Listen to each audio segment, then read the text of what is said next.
দেশে কর্মসংস্থান না থাকায় পাচার হচ্ছে মেধা, বললেন প্রধানমন্ত্রী। উদ্যোক্তাদের 5 কোটি টাকা পর্যন্ত সহায়তার প্রতিশ্রুতি। শিক্ষামন্ত্রীর পদত্যাগ দাবিতে রাজধানী সহ সারা দেশে শিক্ষার্থী বিক্ষোভ। ঢাকা শিক্ষা বোর্ড ঘেরাও, পড়ার টেবিলে ফেরার আহ্বান শিক্ষামন্ত্রী। সিলেটের এমসি কলেজে ছাত্রাবাসে তরুণী ধর্ষণ মামলায় একজনের মৃত্যুদণ্ড, 3 আসামির যাবজ্জীবন, 4 জন বেকসুর খালাস।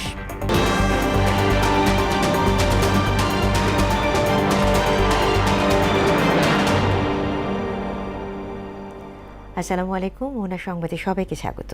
শুনছিলেন শিরোনাম, পুরো সংবাদে আছি আমি তাসমিয়া জেরিন।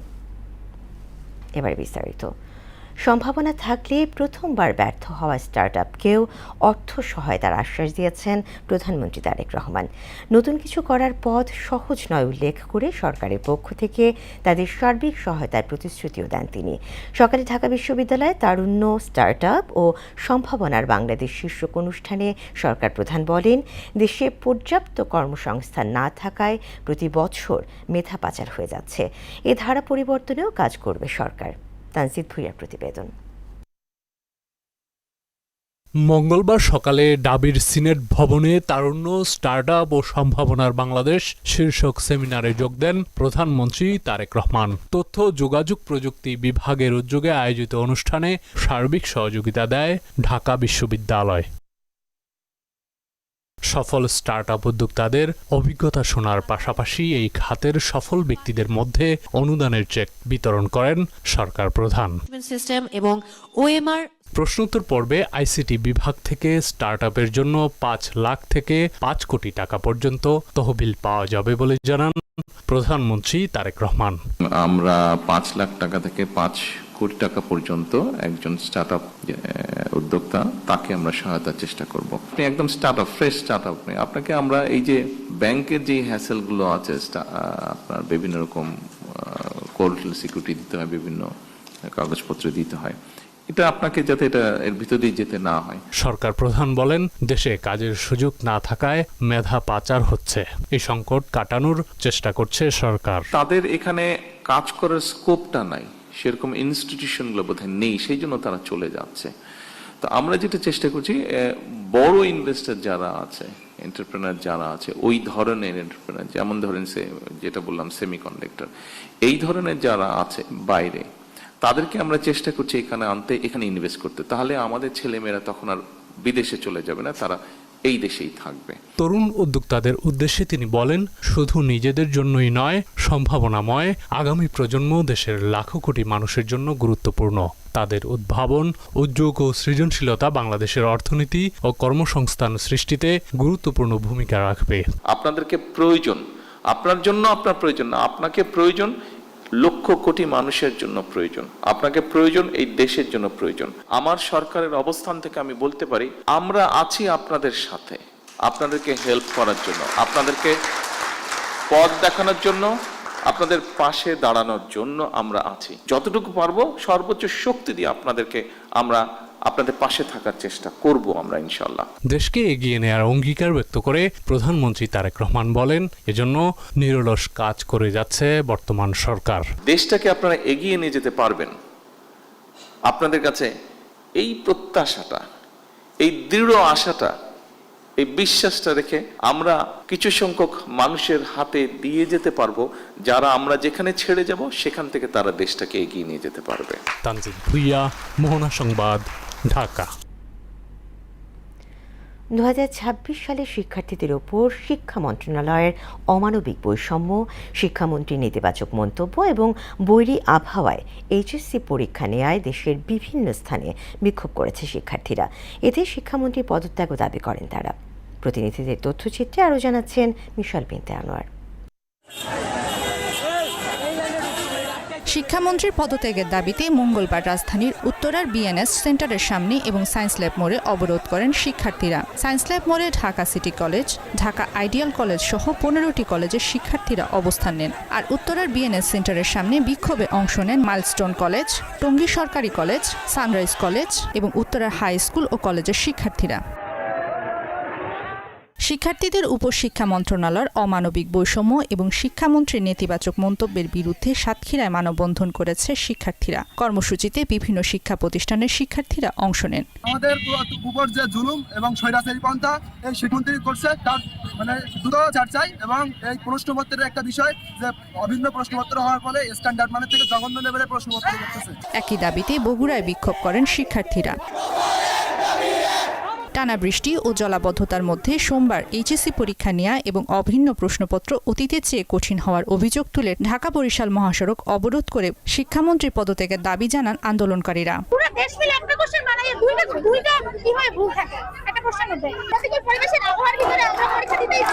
বইয়ে পর্যন্ত কোশ্চেন আমরা খুঁজে পেতেছি না, আমাদের পরীক্ষার হলে রীতিমতো কান্না করার মতো আমাদের অবস্থা। চট্টগ্রাম শিক্ষা বোর্ডের সামনে জড়ো হয়ে বৃষ্টি ও জলাবদ্ধতার মধ্যে এইচএসসি পরীক্ষা চালিয়ে যাওয়ার প্রতিবাদে চট্টগ্রাম সড়ক অবরোধ করে বিক্ষুব্ধকারীরা। বৈরী আবহাওয়ার কারণে এইচএসসি পরীক্ষা স্থগিত এবং প্রশ্নপত্রের ত্রুটি সংশোধনের দাবিতে রাজশাহী শিক্ষা বোর্ড ঘেরাও করেন শিক্ষার্থীরা। মঙ্গলবার শিক্ষা বোর্ডের চেয়ারম্যান কার্যালয়ের সামনে অবস্থান নিয়ে বিক্ষোভ করেন তারা। মিশাল বিনতে আনোয়ার, মোহনা সংবাদ। আবহাওয়া অফিসের পরামর্শে এইচএসসি পরীক্ষা পেছানো হয়নি বলে দাবি করেছেন শিক্ষামন্ত্রী আনাম এহসানুল হক মিলন। বিকেলে সংসদের বাজেট অধিবেশনে এক প্রশ্নের জবাবে একথা বলেন শিক্ষামন্ত্রী। আন্দোলনকারীদের শিক্ষার্থীদের পড়ার টেবিলে ফেরার আহ্বান জানান তিনি। বলেন, বন্যা বৃষ্টিতে ক্ষতিগ্রস্ত শিক্ষার্থীদের ফের পরীক্ষা নেওয়া হবে। মনিরুল ইসলামের প্রতিবেদন। দিনের কার্যসূচি অনুযায়ী এখন মঙ্গলবার বিকেলে শুরু হয় বাজেট অধিবেশন। সভাপতিত্ব করেন ডেপুটি স্পিকার কায়সার কামাল। ইসলাম মহিলা আসন নম্বর। এ সময় সংসদের দুর্যোগেও এইচএসসি পরীক্ষা না পেছানোর কারণ জানতে চান সংসদ সদস্য রুমিন ফারহানা। তার প্রশ্নে উঠে আসে পদার্থবিদ্যার প্রশ্নপত্রের ভুলের বিষয়টিও। মাননীয় মন্ত্রীকে দয়া করে বলবেন যে কি সমস্যা ছিল পরীক্ষাটি কিছুদিনের 2 দিনের জন্য বা 1 দিনের জন্য পিছিয়ে দেওয়ার। জবাবে শিক্ষামন্ত্রী বলেন, কুমিল্লার একটি কেন্দ্র বাদে দেশের সব জায়গায় পরীক্ষার উপযুক্ত পরিবেশ রয়েছে। সংশ্লিষ্টদের পরামর্শেই পরীক্ষা নেওয়া হয়েছে বলেও দাবি করেন তিনি। ওয়েদারম্যান আমরা ব্রডকাস্টিং এর জন্য তাদের সাথে কথা বলেছি, তারা বলল যে বৃষ্টি হবে না, সেই কথাটি তারা বলেছে। বিকেল 5টা পর্যন্ত আমরা বসে থেকে সিদ্ধান্ত নিলাম যে সকলেই বলল যে ওয়েদার ভালো হবে, সেই জন্য আমরা পরীক্ষা রেখেছি। সারা বাংলাদেশে আমরা ডিসিদের সাথে কথা বলেছি এবং ইউনিটের সাথে তারা বলেছে যে কোথাও পরীক্ষা কোনো রকম দুর্যোগ ঘটেনি, একটি শুধু কুমিল্লা মহিলা কলেজে ঘটেছে। আর পদার্থবিদ্যার 2টি ভুল প্রশ্নে পরীক্ষা দেয়া সবাই পূর্ণ নম্বর পাবে বলেও জানান শিক্ষামন্ত্রী। আমরা এসে কোনো কোশ্চেন তৈরি করতে পারিনি, বিগত গভর্নমেন্টের যে মডারেটর ছিল তারাই কোশ্চেন করেছে। তবুও আমরা তাৎক্ষণিকভাবে ঘোষণা দিয়েছি যে ফিজিক্সের 6 এবং 7 2টি কোশ্চেন ভুল হয়েছে, সেটাকে আমরা ফুল ক্রেডিট দিয়ে দেব। এদিকে বিজ্ঞান ও প্রযুক্তি মন্ত্রী ফকির মাহবুব আনাম বলেন, তরুণদের উদ্ভাবনের প্রসারে স্টার্টআপ ফান্ড দেবে সরকার। আর যাচাই বাছাইয়ের পরেই পূর্বাঞ্চলে ক্ষতিগ্রস্ত আদিবাসীদের প্লট বরাদ্দ দেওয়ার কথা বলেন গৃহায়ন ও গণপূর্ত মন্ত্রী। ন্যায্যভাবে পাওনা আছেন তারা অবশ্যই তাদের প্লট পাবেন, কিন্তু প্রক্রিয়াটা একটু সময় লাগে, কারণ এখানে যাচাই বাছাই অনেক কিছু থাকে। আইসিটি থেকে আমরা স্টার্টআপ দিয়ে থাকি, সে আমাদের সাথে যোগাযোগ করতে বলেছে। ইনশাল্লাহ এইসব ইয়াং জেনারেশনদেরকে আমরা উৎসাহিত করছি কিভাবে তাদের এই উদ্ভাবন যেটা করেছে এটাকে কিভাবে আমরা মার্কেটে আনতে পারি। ফ্যাসিবাদ আমলে ভাতা বন্টনে অনিয়মের চিত্র তুলে ধরে পুনরাবৃত্তি ঠেকাতে সরকারের পদক্ষেপ জানতে চান সংসদ সদস্যরা। এক ব্যক্তি 10 জনের ভাতা উত্তোলন করছে। জবাবে সমাজ কল্যাণ প্রতিমন্ত্রী ফারজানা শারমিন বলেন, MIS এর আওতায় ভাতাভোগীদের তালিকা সংশোধন করা হচ্ছে। বিধবা ভাতা, বয়স্ক ভাতা, প্রতিবন্ধী ভাতা থেকে শুরু করে যত ভাতাভোগী রয়েছে প্রত্যেকের তালিকাকে আমরা সংশোধন করার জন্য MIS সিস্টেম, যেটা management information system, automated system, সেটাতে আমরা কাজ করছি। প্রতিটা ভাতাভোগীকে G2P সিস্টেমে গভর্নমেন্ট টু পারসন আমরা যেটা আমাদের বেনিফিশিয়ারি এন্ডে টাকাটা পৌঁছানোর চেষ্টা করি এবং টোটালটাই হয় অটোমেটেড সিস্টেমে। অতীত অনিয়ম ঠেকাতে সরকারের নেওয়া পদক্ষেপ এরই মধ্যে সফল বলেও দাবি করেন প্রতিমন্ত্রী। ইতিমধ্যে সফলতা অর্জন করেছি এবং সেটা সফল অতি শীঘ্রই দেশের মানুষ জানতে পারবে ইনশাল্লাহ। মনিরুল ইসলাম, মোহনা সংবাদ, ঢাকা। বহুল আলোচিত সিলেটের MC কলেজ ছাত্রাবাসে স্বামীকে আটকে রেখে তরুণী ধর্ষণ মামলায় একজনকে মৃত্যুদণ্ড দিয়েছেন আদালত। একই সঙ্গে 3 জনের যাবজ্জীবন কারাদণ্ড এবং 4 জনকে খালাস দেওয়া হয়েছে। মঙ্গলবার দুপুরে সিলেটের নারী ও শিশু নির্যাতন দমন ট্রাইব্যুনালের বিচারক স্বপন কুমার সরকার এ রায় দেন। দণ্ড এবং খালাসপ্রাপ্ত সবাই নিষিদ্ধ সংগঠন ছাত্রলীগের কর্মী। 2020 সালের 25 সেপ্টেম্বর MC কলেজ ছাত্রাবাসে এই নৃশংস ঘটনার পর দেশজুড়ে ব্যাপক ক্ষোভের সৃষ্টি হয়। পরে পুলিশ ও র্যাব অভিযান চালিয়ে মামলার আসামিদের গ্রেফতার করে। 2021 সালের 17 জানুয়ারি অপহরণ এবং ধর্ষণ মামলায় অভিযোগ গঠন করে আসামিদের বিচার শুরুর আদেশ দেন ট্রাইব্যুনাল। যে জাজমেন্ট দিয়েছেন সেটা আমার দৃষ্টিতে আমরা রাষ্ট্রপক্ষ সন্তুষ্ট। জাজমেন্ট করবো, দেখার পরে যদি আমরা মনে করি যে তার আদেশের রায় এবং আদেশের এগেন্সে উচ্চ আদালতে যাওয়ার প্রয়োজন আছে, তাইলে আমরা উচ্চ আদালতে যাওয়ার চিন্তা ভাবনা করি। কয়েকদিনের টানা বৃষ্টির পর মঙ্গলবার সকাল থেকে রাজধানী সহ দেশের বিভিন্ন জায়গায় সূর্যের দেখা মিলেছে। দিনের বেলায় আগের তুলনায় তাপমাত্রা কিছুটা বেড়েছে। এর ফলে গরমের অনুভূতিও বাড়তে পারে বলে জানিয়েছে বাংলাদেশ আবহাওয়া অধিদপ্তর। আর পানি উন্নয়ন বোর্ডের বন্যা পূর্বাভাস ও সতর্কীকরণ কেন্দ্র জানিয়েছে, চট্টগ্রামে পানি কমলেও দেশের 5টি নদীর পানি বিপদসীমার উপর দিয়ে প্রবাহিত হচ্ছে। ইমদাদুল হক খানের প্রতিবেদন। টানা বন্যায় ক্ষয়ক্ষতি সহ প্রাণহানির ঘটনাও ঘটে। চরম দুর্ভোগে পড়ে মানুষ। আবহাওয়া অফিস জানিয়েছে কমতে শুরু করেছে বৃষ্টিপাত, তবে এই স্বস্তি দীর্ঘস্থায়ী হওয়ার সম্ভাবনা কম। আগামী 17 জুলাই থেকে আবারও ভারী বৃষ্টিপাতের পূর্বাভাস দেন আবহাওয়াবিদ তরিফুল নেওয়াজ কবির। বৃষ্টিপাতের প্রবণতাটা ধীরে ধীরে কমে আসতেছে, তবে যেহেতু বর্ষাকাল একেবারে বৃষ্টিপাত বন্ধ হয়ে যাবে তা বলা যায় না, বিক্ষিপ্তভাবে বৃষ্টিপাত থাকবে এবং এই অবস্থাটা 16 তারিখ পর্যন্ত, অর্থাৎ আজকে 14, 15, 16 এই 3 দিন অব্যাহত থাকবে, অর্থাৎ বিক্ষিপ্তভাবে বৃষ্টিপাত হবে। এরপরে 17 তারিখের পরে বৃষ্টিপাতের পরিমাণ একটু বৃদ্ধি পাবে। আগামী 24 ঘন্টায় উত্তরের বিভিন্ন জেলায় বিচ্ছিন্নভাবে বজ্রসহ বৃষ্টি হতে পারে। এরপর 16 জুলাই পর্যন্ত বৃষ্টি স্বাভাবিক মাত্রায় থাকবে বলে জানান তিনি। আগামী 24 ঘন্টার ফোরকাস্টে যেটা বলা হয়েছে যে রাজশাহী, রংপুর, ময়মনসিংহ এবং সিলেট বিভাগের অনেক জায়গায়, খুলনা, বরিশাল, চট্টগ্রাম এবং ঢাকা বিভাগের কিছু কিছু জায়গায় বৃষ্টি অথবা বজ্রসহ বৃষ্টিপাতের সম্ভাবনা আছে। সেই সাথে দেশের কোথাও কোথাও মাঝারি ধরনের ভারী বর্ষণের সম্ভাবনা আছে। বৈশ্বিক জলবায়ু পরিবর্তনের ফলে আবহাওয়া অস্বাভাবিক হচ্ছে বলেও জানান তিনি। গোটা বিশ্বের সাথে তাল মিলে আমাদের দেশেও আনইউজুয়াল কিছু ইভেন্ট হচ্ছে, যেমন যেই পরিমাণ থান্ডার স্টর্ম আগে হইতো তার চেয়ে এখন থান্ডার স্টর্ম বাড়ছে। শীতের মধ্যে দেখা যাচ্ছে যে পরিমাণ দিন কমে আসতেছে, কিন্তু ওই সময় তীব্র শীত। গরমের সময় দেখা যাচ্ছে গরমটা বাড়তিছে। এদিকে বন্যা পূর্বাভাস ও সতর্কীকরণ কেন্দ্র জানিয়েছে চট্টগ্রাম অঞ্চলের পানি বিপদসীমার নিচে নেমেছে। ওই সব অঞ্চলে ধীরে ধীরে উন্নতি হচ্ছে। চট্টগ্রাম অঞ্চলে যে বন্যা পরিস্থিতি ছিল সেটা বেশ কিছুটা স্বাভাবিক হয়ে এসেছে, কারণ পানি বেশ দ্রুতগতিতে হ্রাস পাচ্ছে এবং এই মুহূর্তে বর্তমানে চট্টগ্রাম অঞ্চলে কোনো পানি বিপদসীমার উপরে নাই। দেশের 5টি নদীর পানি বিপদসীমার উপর দিয়ে প্রবাহিত হচ্ছে বলে জানান বন্যা পূর্বাভাস কেন্দ্রের এই কর্মকর্তা। তিস্তা নদী ডালিয়া পয়েন্ট, সুরমা এবং কুশিয়ার নদী, ছাতক, ফেঞ্চুগঞ্জ এবং মারকুলি পয়েন্টে এবং সমরেশ্বর নদী কমলাকান্দা পয়েন্টে বিপদসীমার উপর অবস্থান করছে। ইমদাদুল হক খান, মহানা সংবাদ, ঢাকা। প্রাণহানি ও ব্যাপক ক্ষয়ক্ষতির মধ্যেও বন্যা দুর্গত এলাকায় উদ্ধার, ত্রাণ বিতরণ এবং জরুরি সেবা কার্যক্রম অব্যাহত রয়েছে বলে জানিয়েছেন দুর্যোগ ব্যবস্থাপনা ও ত্রাণমন্ত্রী হাসাদুল হক হাবিবুল্লাহ। একই সঙ্গে ক্ষতিগ্রস্ত নারী ও শিশুদের বিশেষ পর্যবেক্ষণে রাখার কথা জানিয়েছেন স্বাস্থ্যমন্ত্রী। সচিবালয় বন্যা মোকাবেলায় আন্তঃমন্ত্রণালয় সভা শেষে সব তথ্য জানান তারা। শামীমুজ্জামান চৌধুরীর রিপোর্ট। অতিবৃষ্টি ও পাহাড়ি ঢলে দেশের বিভিন্ন অঞ্চলে দেখা দিয়েছে ভয়াবহ বন্যা পরিস্থিতি। আকস্মিক দুর্যোগে প্রায় 6 লাখ মানুষ পানিবন্দী হয়ে পড়েন। এখন পর্যন্ত প্রাণ হারিয়েছেন 54 জন, তলিয়ে গেছে হাজার হাজার একর ফসলি জমি, ভেসে গেছে অসংখ্য মাছের খামার, দুর্ভোগে পড়েছেন লাখো মানুষ। সংকট মোকাবেলায় উদ্ধার, ত্রাণ বিতরণ এবং পুনর্বাসন কার্যক্রমে সমন্বিতভাবে কাজ করছে সরকারের বিভিন্ন মন্ত্রণালয় ও সংস্থা।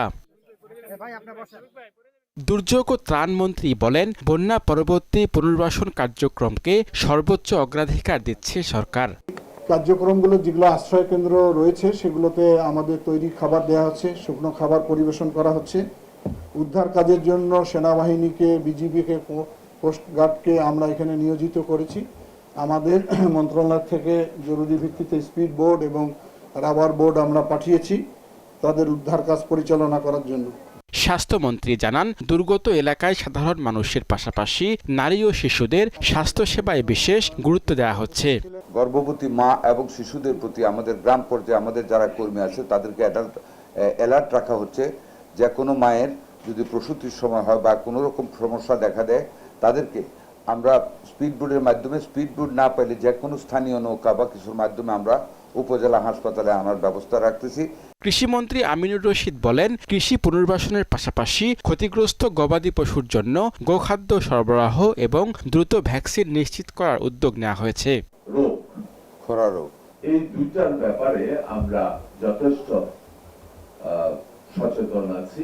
এর মধ্যে আমরা আশা করি আগামী 2-3 দিনের মধ্যে আমরা ওই এলাকায় আমাদের অফিসাররা কাজ করছে। এদিকে নদী ভাঙন রোধে ঝুঁকিপূর্ণ এলাকায় জিও ব্যাগ ফেলা, বাঁধ সংস্কার সহ বিভিন্ন প্রতিরোধমূলক ব্যবস্থা নেওয়ার কথা জানান পানি সম্পদ প্রতিমন্ত্রী। আমাদের এমার্জেন্সি যে কাজগুলো আমরা বাস্তবায়ন করব, সেখানে আমাদের জিও ব্যাগ লাগে। আমরা প্রায় 7 লক্ষ অধিক জিও ব্যাগ ইতিমধ্যে সরবরাহ করেছি। শামীমুজ্জামান চৌধুরী, মোহনা সংবাদ, ঢাকা। সংবিধান সংস্কার নয়, জাতীয় জুলাই সনদের আলোকে সরকার সংবিধান সংশোধন করতে চায় বলে মন্তব্য করেছেন প্রধানমন্ত্রী উপদেষ্টা ডক্টর জাহিদুর রহমান। সকালে সচিবালয়ে সমসাময়িক বিষয়ে ব্রিফিংয়ে কথা বলেন তিনি। এ সময় শেখ হাসিনার ফিরে আসা প্রসঙ্গে ডক্টর জাহিদ বলেন, সরকারও চায় মৃত্যুদণ্ডপ্রাপ্ত আসামিকে দেশে ফিরিয়ে আদালতের মাধ্যমে বিচারের মুখোমুখি করতে। দেশে 24 ঘন্টায় হামের উপসর্গ নিয়ে আরও 7 জনের মৃত্যু হয়েছে। এ নিয়ে গেল 15 মার্চ থেকে এখন পর্যন্ত হাম ও হামের উপসর্গে 766 জনের মৃত্যু হয়েছে। এ সময় নতুন করে 990 জনের শরীরে হামের উপসর্গ দেখা দেয়।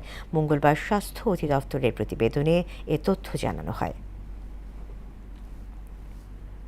প্রধানমন্ত্রীর অনুমতি পেলেই অতি দ্রুত জুলাই গণ অভ্যুত্থান স্মৃতি জাদুঘর উদ্বোধন করা হবে বলে জানিয়েছেন সংস্কৃতি বিষয়ক মন্ত্রী নিতাই রায়চৌধুরী।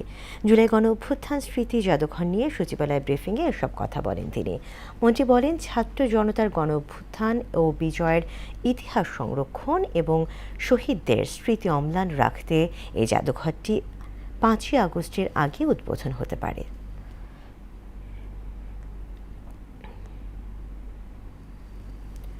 ঢাকা 13 আসনের শিক্ষা প্রতিষ্ঠানগুলোর গুণগত মান উন্নয়নে অংশীদারিত্বের মাধ্যমে ল্যাব, লাইব্রেরি ও খেলার মাঠের মতো সুযোগ সুবিধা যৌথভাবে ব্যবহারের আশ্বাস দিয়েছেন প্রাথমিক ও গণশিক্ষা প্রতিমন্ত্রী ববি হাজ্জাজ। মোহাম্মদপুরে এক মতবিনিময় সভায় কথা বলেন তিনি। শিক্ষক সংকট দূরীকরণ, উপযুক্ত পারিশ্রমিক ও শিক্ষার্থীদের নিরাপত্তা নিশ্চিতে প্রতিটি স্কুলে সিসিটিভি স্থাপনের উপর জোর দেন প্রতিমন্ত্রী।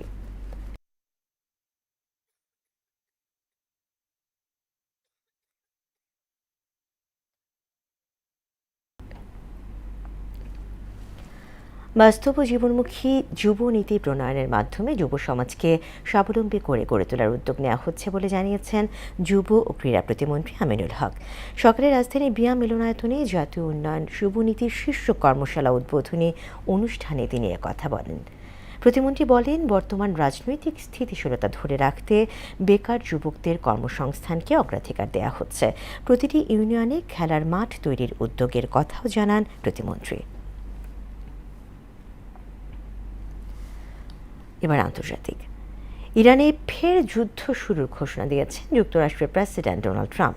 মার্কিন কংগ্রেসকে আনুষ্ঠানিকভাবে এই বিষয়টি অবহিত করেন তিনি। এদিকে হরমুজ প্রণালীকে কেন্দ্র করে মধ্যপ্রাচ্য সংঘাত আরও তীব্র হয়েছে। টানা 3য় রাতের মতো ইরানে হামলা চালিয়েছে যুক্তরাষ্ট্র।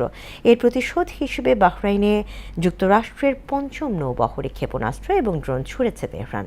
আরও জানাচ্ছেন মিশাল বিনতে আনোয়ার। সোমবার রাতে শেষ হয়েছে মার্কিন যুক্তরাষ্ট্র এবং ইরান যুদ্ধবিরতি। হরমুজকে কেন্দ্র করে যুক্তরাষ্ট্র ও ইরানের মধ্যে সংঘাত আরও তীব্র হয়েছে। টানা 3য় রাতের মতো ইরানের বিভিন্ন স্থানে বিমান হামলা চালানোর কথা জানিয়েছেন যুক্তরাষ্ট্রের সামরিক বাহিনী। মার্কিনীদের সর্বশেষ হামলার পর মধ্যপ্রাচ্যের সংঘাত নতুন মাত্রা পেয়েছে। বাহরাইনে অবস্থিত যুক্তরাষ্ট্রের 5ম নৌবহর ঘাঁটিতে ক্ষেপণাস্ত্র ও ড্রোন ছুড়েছে ইরান। তাদের দাবি, ওই হামলায় ব্যাপক ধ্বংসযোগ্য হয়েছে। বাহরাইনে একাধিকবার বিমান হামলার সতর্ক সংকেত বেজে ওঠে।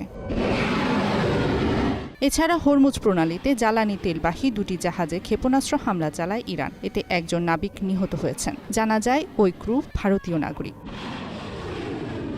এদিকে মার্কিন কংগ্রেসকে যুক্তরাষ্ট্রের প্রেসিডেন্ট ডোনাল্ড ট্রাম্প জানিয়েছেন ইরানের সঙ্গে তারা আবারও যুদ্ধে জড়িয়েছে। এছাড়া ইরানের বন্দর এবং হরমুজ পুনর্বহাল করা নৌ অবরোধ মঙ্গলবার থেকে কার্যকরের কথা জানান তিনি। একই সঙ্গে এই প্রণালী দিয়ে চলা সমস্ত কার্গোতে 20% হারে টোল আদায়ের পরিকল্পনার কথাও জানান তিনি।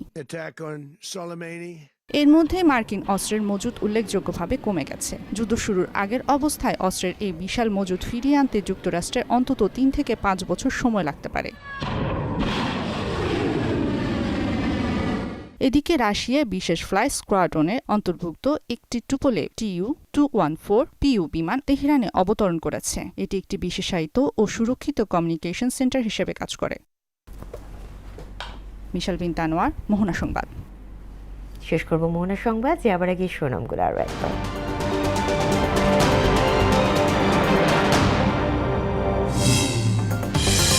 দেশে কর্মসংস্থান না থাকায় পাচার হচ্ছে মেধা, বললেন প্রধানমন্ত্রী। উদ্যোক্তাদের 5 কোটি টাকা পর্যন্ত সহায়তার প্রতিশ্রুতি। শিক্ষামন্ত্রীর পদত্যাগ দাবিতে রাজধানী সহ সারা দেশে শিক্ষার্থী বিক্ষোভ। ঢাকা শিক্ষা বোর্ড ঘোরাও পড়ার টেবিলে ফেরার আহ্বান শিক্ষামন্ত্রী। সিলেটের MC কলেজ ছাত্রাবাসে তরুণী ধর্ষণ মামলায় একজনের মৃত্যুদণ্ড, 3 আসামির যাবজ্জীবন, 4 জন বেকসুর খালাস। এবং সেমিফাইনালে প্রথম ম্যাচে রাতে ফ্রান্স স্পেন মহারণ। ফরাসি আক্রমণের মুখে স্প্যানিশ রক্ষণ দুর্গের লড়াই দেখার অপেক্ষা। দর্শক, ছিল মোহনা সংবাদে। পরবর্তী সংবাদ রাত 9টায়, এর আগে সন্ধ্যা 7টায় দেখবেন সংবাদ এখন জুড়ে। এছাড়া মোহনার সবশেষ খবর জানতে ভিজিট করুন www.mohana.tv। সংবাদ দেখতে পারেন আমাদের ফেসবুক পেজ ও ইউটিউবেও। এতক্ষণ সঙ্গে থাকার জন্য ধন্যবাদ।